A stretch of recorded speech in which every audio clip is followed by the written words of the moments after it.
Okay naman yung mga ano, sir. Wala namang basag-basag. Ay, meron? Patay tayo dyan. Parang ganito gusto ko eh. Parang may pagka-Indo concept siya yan. Yan. So, yan.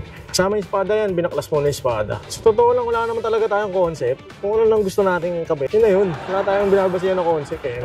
Kamote concept tayo. So, ayun, may problema pala tayo sa espada natin. So, yun guys, no, tinimpahan tayo ni Sir Dondo. Ayun, grabe. Ang kulay nga, no? Ayan. So, ayan guys, kamusta kayo lahat? Ayan, kung napapansin nyo, may ano tayo, may angkas tayo. Saan tayo? Kaliwa? Ayan. Hindi tayo sa Caloocan. Ito. Tagong-tago okay, nandito tayo ngayon sa shop na to. Hindi ko pa alam ang pangalan. DNJ. Kasi ang gagawin natin, yan, kita nyo naman yan, diba? Itim. So, hindi talaga yun yung kulay natin. Nandito tayo para magpapintura. Okay, bali kanina, ayan, bumili na tayo ng kaha. Second hand lang guys, kasi medyo mahal yung brand new, no? So, lahat to kung brand new, 6.5 yan. Tapos, paparepaint pa natin. Pero ito, nabili natin sa halagang 1,500. Lahat na yan, kompleto na yan. So, ayan si boss. Kahawig nung motor manles Tapos yan. So, mamimili tayo ngayon ng kulay. Okay, tara, punta tayo doon at mamili tayo ng kulay. Comment kayo sa baba kung anong pwede. So, yun, mali pala.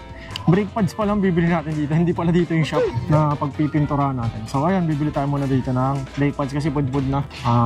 Punta muna tayo doon sa pagpapagawa natin ng pintura. Okay? Yung brake pads natin. Harap likod guys. Though yung harap okay pa naman kasi ibira naman tayo mag-preno sa harap. Pero sabihin na natin, di ba? So yun guys, nandito na tayo sa Don Paint Works. Si Sir, siyang CEO dito, siyang pintor din, no?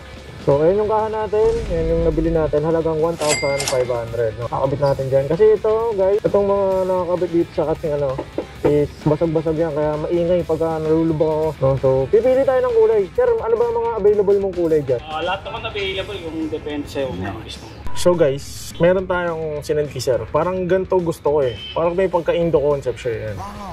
Yan. Shoutout sa may-ari na ito. Credits to the owner. So ayan, titimplay ni Sir. Papakita sa atin. So yan. Kasama yung espada yan, binaklas mo na yung espada. So totoo lang, wala naman talaga tayong concept. Kung ano lang gusto nating kabit, yun na yun. Wala tayong binabasihan ng concept eh. Kamote concept tayo. So, tingnan lang natin si Sir. Ayun, titimplay ni Sir doon sa kanyang opisina. Okay naman yung mga sir. Wala namang basag-basag. Ay, meron? Patay tayo dyan. Hindi kayo maingay yun? Titik naman siya. Ayun. Pero ito kapit. Ay, uwi. Ito yung bumabaklas par. Bumabaklas yan. Kanan yan, di ba? O, kanan. Yan nga yun par. Yan yung nakakalas. So, ayun. May problema pala tayo sa espada natin. So, ayun guys, no. Tinimpahan tayo ni Sir Dondo. Ayun, grabe. Ang kulay nga, no. Ayun. Di ba? Okay naman. Parang mas dark na konti. No? Pero parang okay na yun, ganyan. Light pa lang konti. Light pa? Pero mga boss doon. Tama po nga. Ikaw boss, ano ba masasuggest mo? Pag na-light kasi ito parang mamumutla. Mamumutla nga eh. Pero parang ganyan, as is, okay na kayo. Halos pares na rin. Halos paresa. Kasi hindi natin makuha yung perfect na kulay dahil picture lang yung sample. Picture eh. Kumbaga hawig lang na. Pero kung mayroon ka mismong sample na isang ka, makukuha talaga yung kulay niya. No? Kasi ito, kumbaga hawig na lang to dahil sample lang. Picture yung paggagayahin. Medyo mahirap kasing gayahin kapag picture yung sample. Pero para sa akin, okay naman yan. Pag nilapat, ganyan na mismo yan. Ito na yung Oo nga, no? Ganyan. Ganda nga eh. What you think guys? Ganda diba? Okay naman sa akin, parang goods naman siya. Sige. Mga ilang days pala yung process niya, kuya? 2 to 3 days lang naman gawa natin. 2-3 days. So, ano ngayon? Thursday, mga Lunes?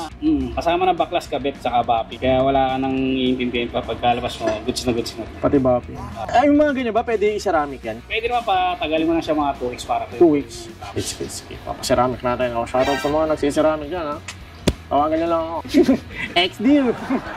Joke lang. So yun, sige kuya, ikaw na po bahala dyan, Sir Don. Okay, isa yan. Opo. Bali, magkano po pala yung price niya para alam din ng mga nanonood? Inbox natin 6.5, no? Kasama lahat ng 15 pieces. 15 pieces. So sa mga gusto dyan guys, bago kayo magpunta, syempre, panoorin nyo muna yung video na to kung namatripan nyo. Diba? Kung trip nyo, punta lang kayo dito sa Tomas Mapua Street, malapit sa Blooming Street. Ayan, tapat nyan is ang Mariano Ponce Elementary School. Ayan. Tapat niyan, ito, green na gate. Ayun yung gate na yan, green na gate. Punta lang kayo dito kay Sir Don kung gusto nyo. Magustuhan nyo yung kakalabasan itong pintura natin. Okay, so, yan, excited na tayo guys. Siyempre, bagong kulay. Kasi, Sir, alam mo ba yung story niyan, Sir? Nakita ko kayo, saya mo. Oo. Puti pala siya dati. Puti yan dati. Naka-wrap yan. Shoutout sa wrap and ride Talagang solid din yung wrap and ride na Yan dati yung motor natin, diba? Ganda-ganda eh. Kaso, Mampas sa kamay ng ibang tao. Siyempre. Ikaw na bahala dyan, kuya. Ha? Ikaw na bahala magpaganda dyan. Si Sir Dondo na. Okay? Peace. So yun guys, bibigyan ko muna kayo ng kapirasong montage. At papakita natin yung before and after niya. So ito yung before niya. Bago pa pinturahan. So ang pinili natin is medyo kulay pink. Parang hindi ko alam kung anong shade ng pink yun eh. Pero parang maputlang pink. So ito yung montage natin.